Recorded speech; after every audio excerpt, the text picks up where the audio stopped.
Hello दोस्तों, welcome back to Hindi वार्ता साहित्य चैनल में आपका स्वागत है। तो आज हम शुरू कर रहे हैं यूनिट 5 का ये सिलेबस है आपका। अगर आप भी जून के पेपर के लिए तैयारी कर रहे हैं तो आपको अपनी तैयारी को बहुत मजबूत रखना पड़ेगा। आपको हर एक यूनिट को बहुत टाइम देना पड़ेगा। ठीक है, आज मैं आपको पृथ्वीराज रासो का रेवा तट समय करवाऊंगी। इससे बाहर यकीन मानिए आपको कुछ भी रहने वाला नहीं है। मैं 2-3 बुक्स का मिक्सचर आपको करवाऊंगी। इसके अलावा शुक्ल की बुक का ऑलरेडी जो है वो मैंने चला के रखी है सीरीज़, उसको भी आप देख सकते हैं। चलिए सबसे पहले बात करते हैं। ये है आपका सिलेबस। ये मेरा सिलेबस है, थोड़ा ज़्यादा ही लिख दिया है मैंने, लिखा पड़ा है सिलेबस मेरा भी ऐसा है ना। तो चलिए ठीक है, बात करते हैं कि यूनिट 5 में आपका सबसे पहले आता है पृथ्वीराज रासो का रेवा तट। ठीक है, इसी को आज हम करने वाले हैं।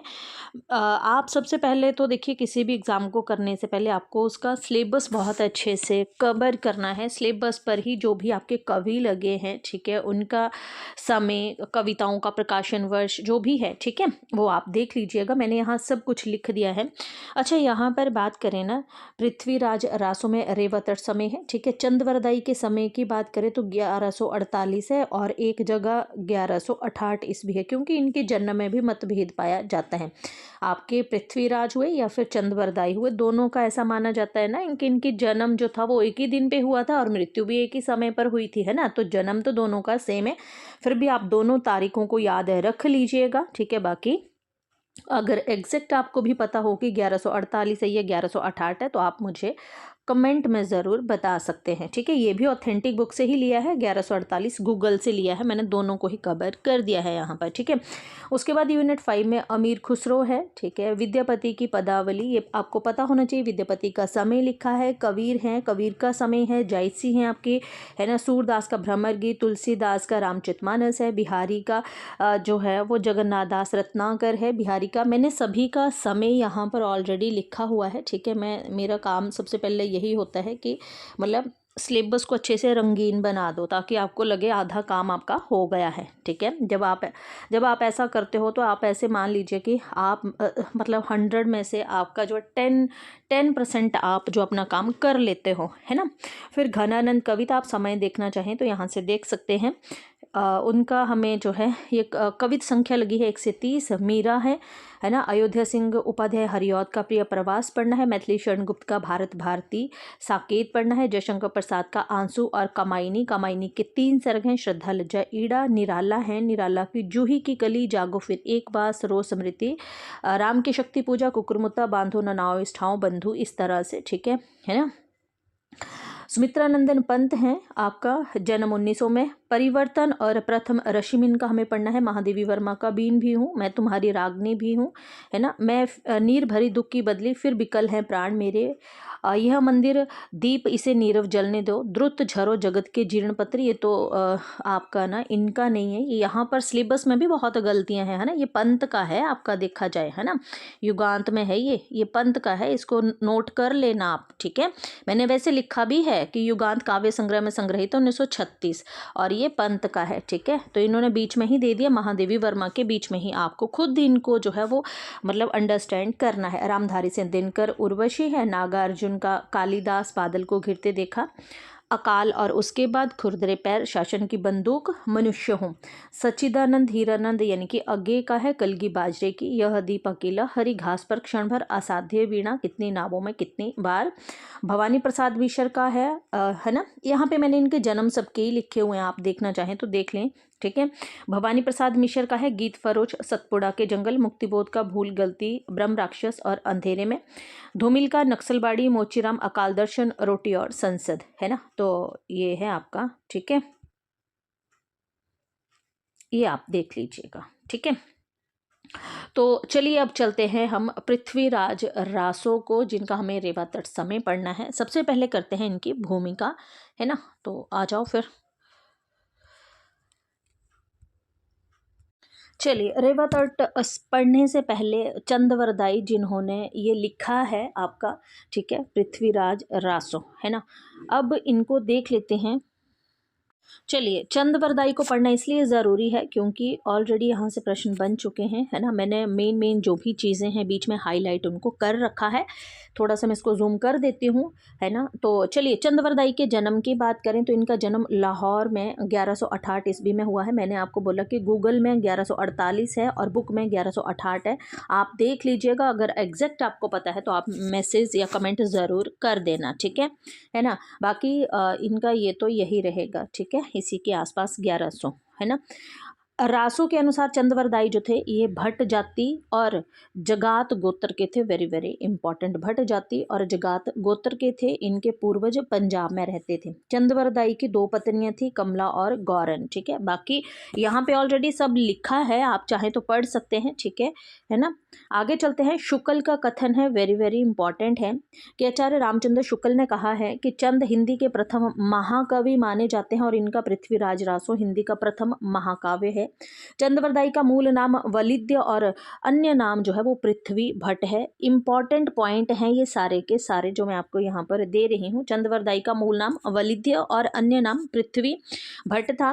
चंद्रवरदाई दिल्ली के अंतिम सम्राट महाराज पृथ्वीराज चौहान के सामंत और राजकवि के रूप में प्रसिद्ध हुए हैं, ठीक है। बाकी ऑलरेडी मैं आपको दे रही हूँ, इसको आप पढ़ लीजिएगा, नहीं तो वीडियो काफ़ी लंबा हो जाएगा। मुझे अभी आपको रेवा तट भी करवाना है, ठीक है। आगे चलते हैं कि ये एक प्रसिद्धि ये भी है कि चंद्रवरदाई और पृथ्वीराज चौहान दोनों का जन्म एक ही दिन में हुआ था और मृत्यु भी एक ही दिन पर हुई थी, ठीक है। तो दोनों का जन्म वही हुआ आपका 1168, ठीक है, 1168, ठीक है। चंद्रवरदाई को जलंधरी देवी की कृपा प्राप्त थी, वे इम्पॉर्टेंट पॉइंट है, ठीक है ना, जिसके कारण ये अदृष्ट काव्य भी कर सकते थे।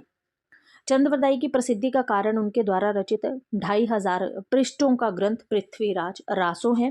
पृथ्वीराज रासो महाकाव्य में कुल बात करें तो 69 समय, जिनको सर्ग या अध्याय कहा गया है, इंपॉर्टेंट है, ठीक है। ये इंपॉर्टेंट पॉइंट आप नोट कर लीजिएगा। 68 छंदों का प्रयोग किया गया है। मुख्य छंदों में आपके कौन कौन से छंद आते हैं, आपको इनका ना क्रम याद रखना है। क्रम याद रखो या ना रखो, पर ये मुख्य छंद जो है आपको बिल्कुल याद रखने हैं। मुख्य छंद हैं आपके है ना, कवित, छप्य, दूहा, त्रोटक, तोमर, गाहा। वेरी वेरी इंपॉर्टेंट, ये आपके मुख्य छंद जो हैं वो आपको याद रखने। मुख्य 6 तरह के छंदों का इन्होंने प्रयोग किया था, मुख्य रूप से कवित, छप्य, दूहा, त्रोटक, तोमर और गाहा, ठीक है। चंद्रवरदाई ने पृथ्वीराज रासो महाकाव्य में मूलतः वीर और श्रृंगार रस का प्रयोग किया है, किंतु अन्य रसों यथा रौद्र, भयानक आदि की अभिव्यंजना भी की गई है। हजारी प्रसाद द्विवेदी ने कथन याद रखने हैं, किसने कहे हैं? हजारी प्रसाद द्विवेदी ने पृथ्वीराज रासो को शुक शुकी संवाद कहा है। पृथ्वीराज रासो में प्राय सभी महत्वपूर्ण अलंकार आपका, जैसे अनुप्रास हो गया, यमक हो गया, रूपक, वक्रोक्ति, शलेष, उपमा, अतिशोक्ति, भ्रांति, मानवीकरण, विभावना आदि का सुंदर व सहज प्रयोग किया गया है। पृथ्वीराज रासो में मूलतः छप्य छंद का प्रयोग भी हुआ है, इसी कारण चंद्रवरदाई को छप्य का राजा कहा जाता है, ठीक है। मैंने ऑलरेडी हाईलाइट की हैं जो सब इंपॉर्टेंट चीजें हैं आपकी, ठीक है। डॉक्टर नागेंद्र ने पृथ्वीराज रासो को घटना कोश कहकर पुकारा है। किसने? डॉक्टर नागेंद्र ने। श्याम सुंदर दास और उदयनाथ तिवारी ने इस महाकाव्य को विशाल काय महाकाव्य कहा है, इंपॉर्टेंट। फिर बाबू गुलाब राय ने पृथ्वीराज रासो को स्वाभाविक विकासशील महाकाव्य कहा है। किसने? बाबू गुलाब राय ने। कयामास वध पृथ्वीराज रासो का एक अति महत्वपूर्ण सर्ग माना जाता है। शुक्ल जी ने हरप्रसाद शास्त्री द्वारा प्राप्त चंद्रवरदाई का एक वंश वृक्ष भी प्रस्तुत किया है, जो शास्त्री जी को नानूराम भाट से प्राप्त हुआ था। इनके अनुसार चंद के 4 पुत्र थे, जिनमें चौथा पुत्र जलहन था, ठीक है। जल लिखा है, इसका जो अन्य नाम है वो जलहन के नाम से भी हम इनको जानते हैं, ठीक है। कहा जाता है कि गौरी द्वारा पृथ्वीराज को बंदी बनाकर ले जाया जा रहा था, तब पृथ्वीराज ने अपने सख सम्राट के साथ गए और अपनी अपूर्ण पुस्तक पृथ्वीराज रासो को अपने पुत्र जलहन को सौंप दिया, ठीक है। पुस्तक जलहन हथ दे चली गजन नृप साथ, मतलब जब पृथ्वीराज को ना बोला कि गौरी ने बंदी बना लिया था, तो ये इतने अच्छे इनके दोस्त थे, इतने अच्छे मित्र थे कि इनके साथ चंद्रवरदाई जो थे ये किसके साथ? पृथ्वीराज के साथ ही चले गए। और जो इनका ये जो काव्य था, ठीक है, ये जो पुस्तक, ये ग्रंथ जो लिख रहे थे, ये जो अधूरा था, ठीक है, इसको अपने पुत्र को सौंप गए थे। डिंगल में जो है वो कर्क शब्दावली होती है। पृथ्वीराज रासो के कितने संस्करण हैं? तो इसके 4 संस्करण जो हैं वो प्रसिद्ध हैं। प्रथम संस्करण की बात करें तो ये नागरी परिचारिणी सभा काशी द्वारा जो था, है ना? काशी से प्रकाशित हुआ था और इसकी जो हस्तलिखित प्रतियां हैं वो उदयपुर के संग्रहालय में सुरक्षित हैं। जो आपका प्रथम संस्करण है इसमें आपके जो है वो 69 यानी कि 69 समय या सर्ग या अध्याय भी इनको आप बोल सकते हैं, और आपके 16,306 इसमें छंद हैं। इसका प्रकाशन, एक मिनट छोटा कर दूं, इसका प्रकाशन 1585 ईस्वी में लिखित प्रीति के आधार पर किया गया था। द्वितीय संस्करण जो है इसका प्रकाशन नहीं हुआ है, किंतु अबोहर और बीकानेर में इसकी प्रीतियां सुरक्षित हैं। ठीक है, द्वितीय संस्करण में आपने याद रखना है 7,000 छंद हैं इसमें। ठीक है, ये छंद याद रख लीजिएगा। तृतीय संस्करण ये लघु संस्करण है, इसमें सिर्फ 3500 छंद आपके, है ना, और मात्र 19 सर्ग हैं इसमें, है ना। बाकी आप यहाँ से पढ़ लीजिएगा। चतुर्थ संस्करण की बात करें तो ये संस्करण सबसे छोटा है, जिसमें मात्र 1300 ही छंद हैं। बाकी मैं सारा आपको दे रही हूँ, आप साथ साथ में देखते जाइएगा। अप्रामाणिक मानने वाले विद्वान आचार्य रामचंद्र शुक्ल, डॉक्टर रामकुमार वर्मा, कविराज श्यामदास गौरी, हीराचंद ओझा, डॉक्टर बुलर, मुंशी देवी प्रसाद आदि ने रासों को सर्वथा अप्रामाणिक माना है। ठीक है, यहाँ प्रमाणिक मानने वालों की जो है ये भी मैंने दी है, इनको भी आप एक बार खुद से पढ़ के नोट कर लीजिएगा। ठीक है, और अर्ध प्रमाणिक मानने वाले कौन कौन से हैं इनको भी आप ऑलरेडी यहाँ से देख लीजिएगा। ठीक है ना।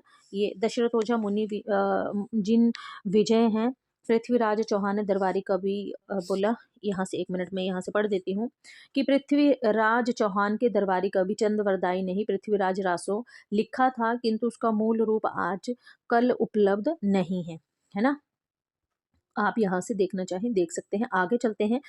वेरी वेरी इंपॉर्टेंट जो चीज़ें ज़्यादा इंपॉर्टेंट है वो मैंने हाईलाइट कर दी हैं। हजारी प्रसाद द्विवेदी का कहना है कि पृथ्वीराज रासो में 12वीं शताब्दी की भाषा की संयुक्ताक्षर और अनुस्वारांत प्रवृत्ति मिलती है, जिससे यह 12वीं शताब्दी का ग्रंथ सिद्ध होता है। यानी कि पृथ्वीराज रासो को 12वीं शताब्दी का ग्रंथ किसने कहा है? तो आपके हजारी प्रसाद द्विवेदी ने कहा है। ठीक है, आगे चलते हैं। डॉक्टर बच्चन सिंह ने कहा है कि ये पृथ्वीराज रासो एक राजनीतिक महाकाव्य है। दूसरे शब्दों में राजनीति की महाकाव्यात्मक त्रासदी जो है शुक्ल आपके बच्चन ने जो है वो पृथ्वीराज रासो को कहा है ना। राम स्वरूप चतुर्वेदी जो हैं इनके कथन बहुत इंपॉर्टेंट होते हैं। राम स्वरूप चतुर्वेदी का पृथ्वीराज रासो के बारे में क्या कहते हैं कि हिंदी का चरित्र पहली बार ही बड़े मोहक रूप में भाषा और संवेदना दोनों स्तरों पर पृथ्वीराज रासो में निखर कर आया है। काव्य प्रक्रिया यहाँ पूरी तरह निष्पन्न हुई है ना। तो ये राम स्वरूप चतुर्वेदी का कथन है। राम स्वरूप चतुर्वेदी के कथनों में आप भाषा और संवेदना शब्द को सर्कल कर सकते हैं कि अगर ऐसे शब्द आए तो आपका पृथ्वीराज रासो की भूमिका को देख लेते हैं। भूमिका मोस्ट इम्पॉर्टेंट है।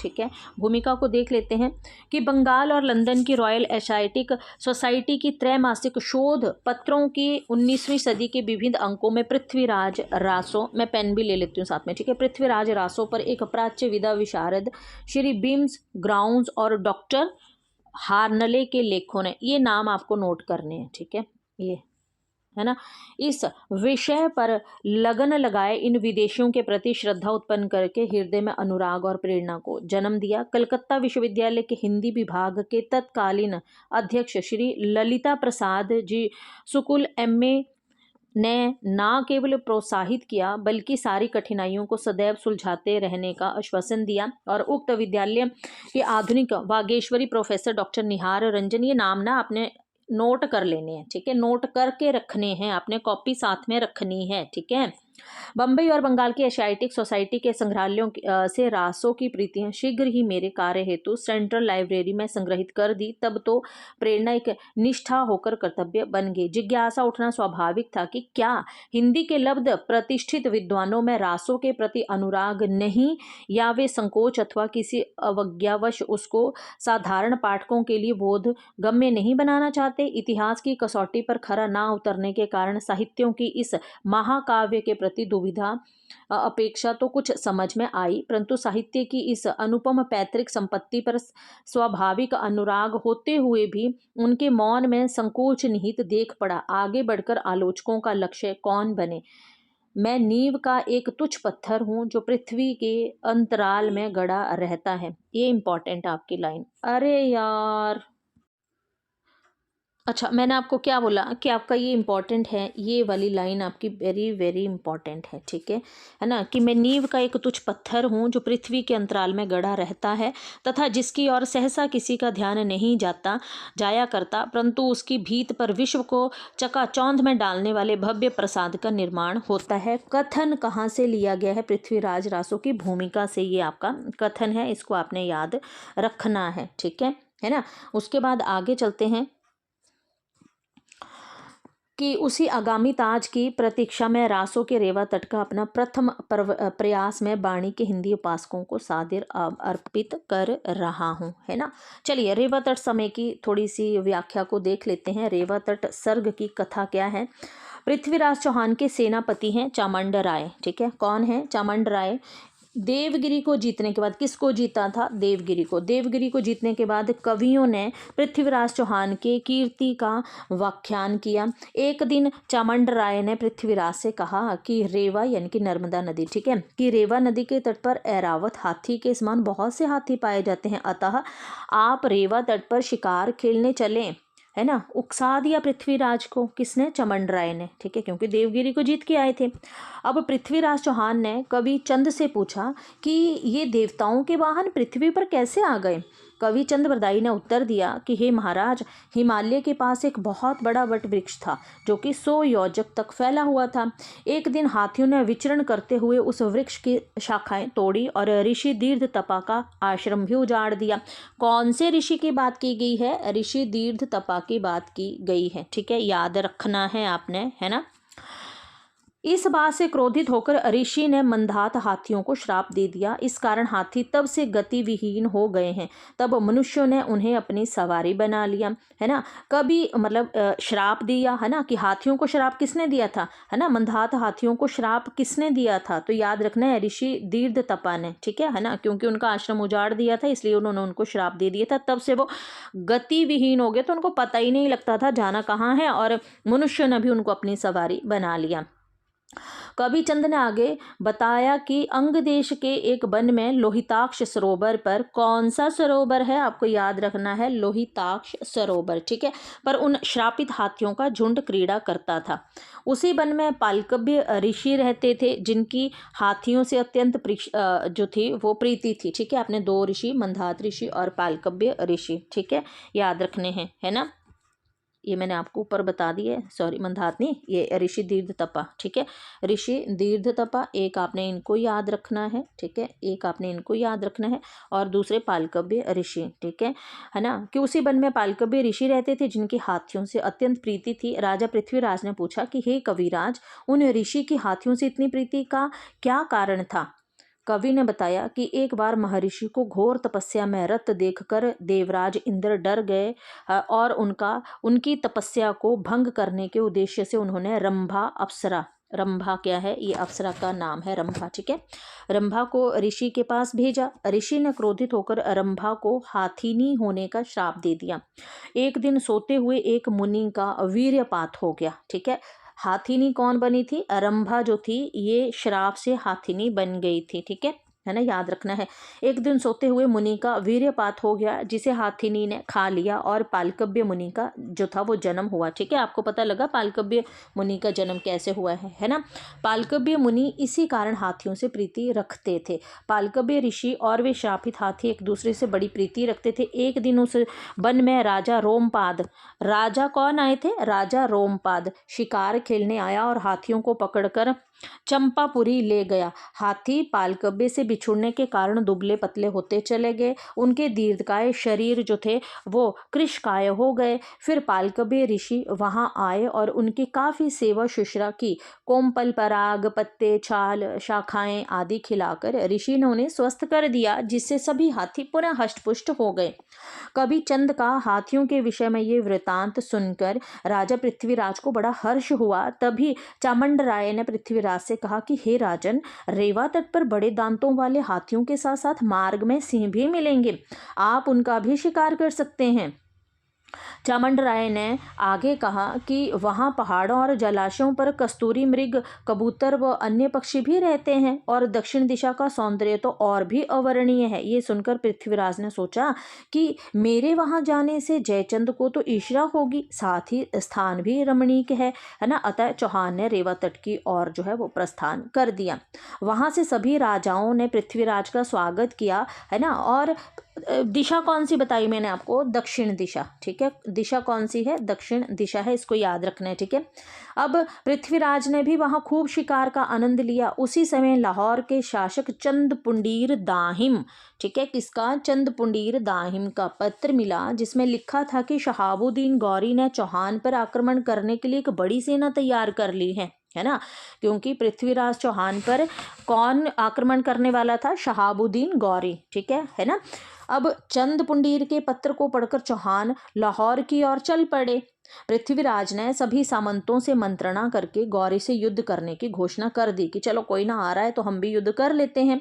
चंद पुंडीर ने अपनी सेना को लाहौर में गौरी की सेना को रोकने के लिए सावधान कर लिया, ठीक है। चंद पुंडीर ने क्या किया कि गौरी की सेना को रोकने के लिए सावधान कर दिया। गौरी ने चिनाब नदी को पार किया।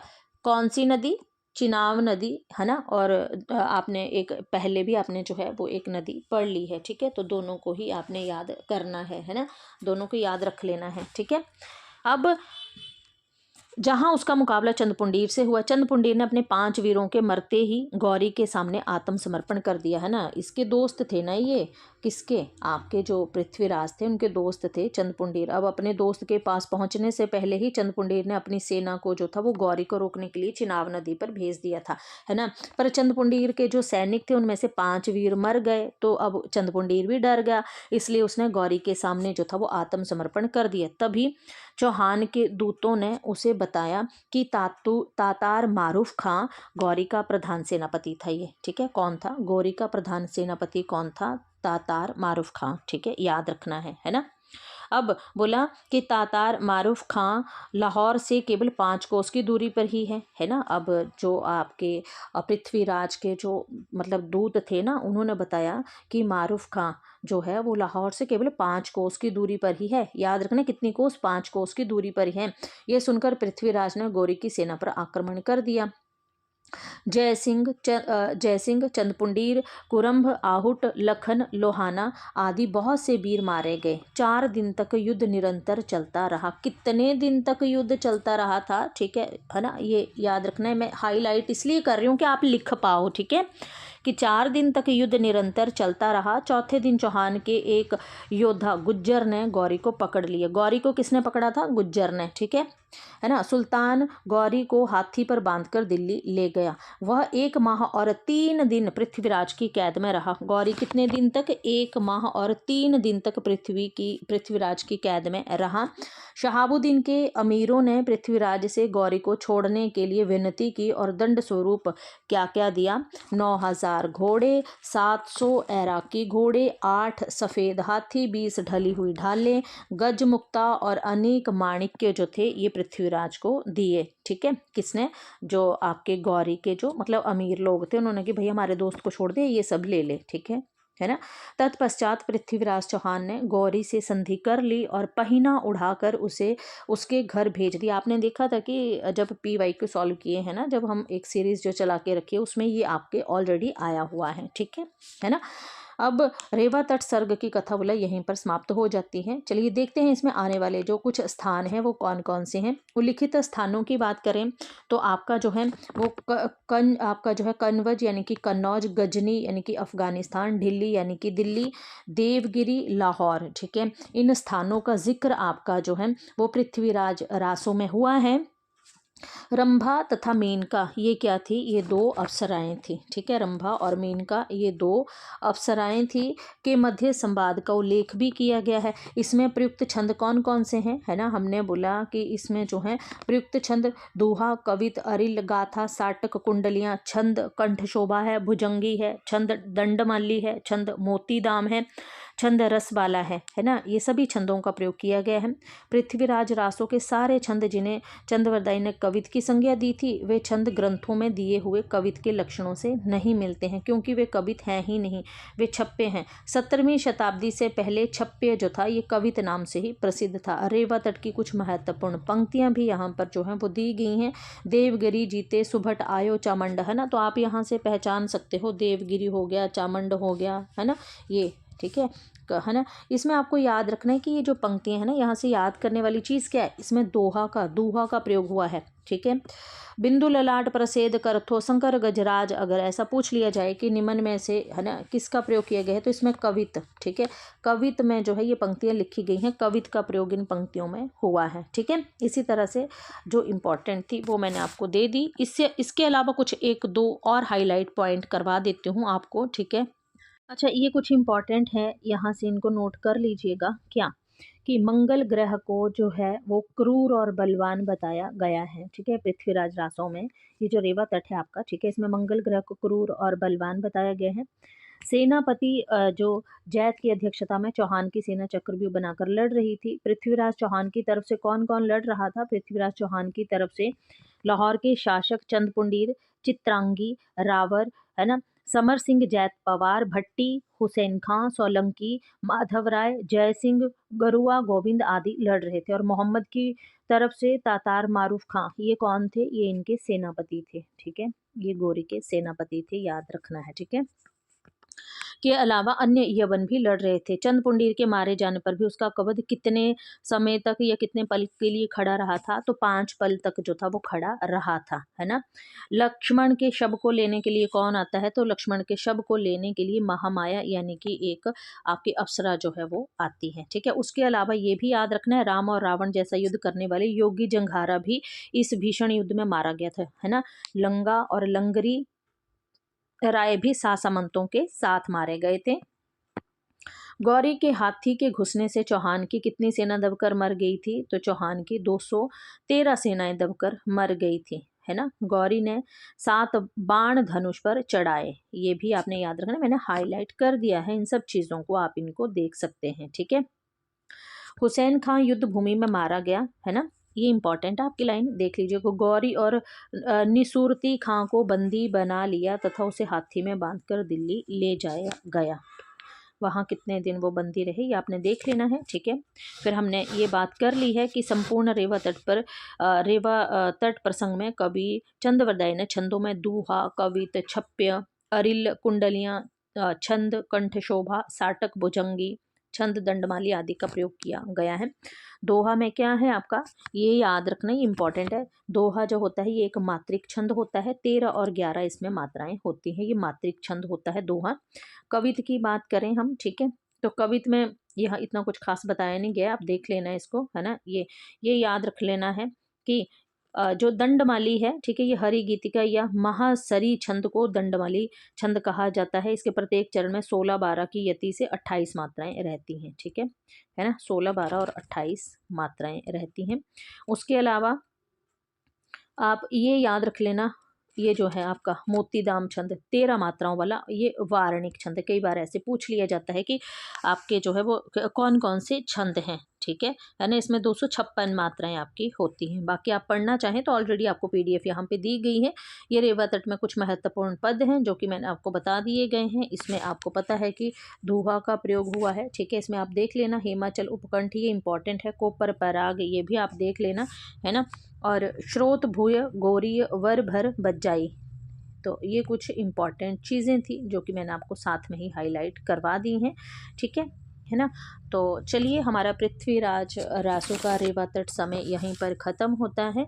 इससे बाहर तो कुछ भी नहीं रहने वाला है यहाँ से, ठीक है, क्योंकि मैंने हर एक चीज़ को हाईलाइट आपके लिए कर दिया है। ठीक है, अगर वीडियो पसंद आए तो वीडियो को लाइक और चैनल को सब्सक्राइब ज़रूर कीजिएगा। मिलते हैं नेक्स्ट वीडियो में, तब तक के लिए धन्यवाद।